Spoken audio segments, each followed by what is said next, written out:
Осогово забележа значајна победа во пролетната увертира на гостувањето кај Работник. Трите бода освоени во првото полусезонско вкупно 14-то коло во третата лига добиваат на тежина со фактот што се резултат на пресврат. По негативата од 2:0, Стојков, Лјупчо Коцевски и Арсов поеднаш ја затресува мрежата за сигурен старт, кревање на самодовербата и покажување карактер, што значи дека жолто-сините можат и повеќе од она што го прикажа СМВ во најлошата сезона досега.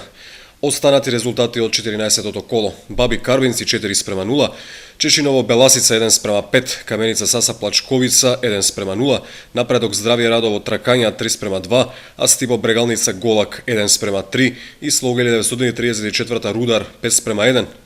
На табелата води Беласица со 37 бода, пред Слоугели 934 со 34, Напредок Здравје Радово има 27 по 24, Осогово и Брегалница Голак на четвртата, односно петата позиција.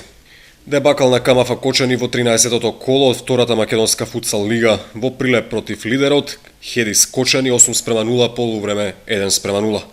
Останати резултати: Гемиджи Рудник Саса 4:3, Фифи Овчеполе 6:3, додека надпреварот Цико Куманово беше регистриран со службен резултат за домакинот. На табелата води Хедис со 31 бод, колку што има и Цико на втората позиција. Фифи е третопласиран со 24, Кочани е на четвртата позиција со 19, Гемиджи се пети со 17 бода. Наредното, односно последно коло од вториот круг, ќе одлучи кои екипи ќе играат во плейофот, а постои само една непознаница.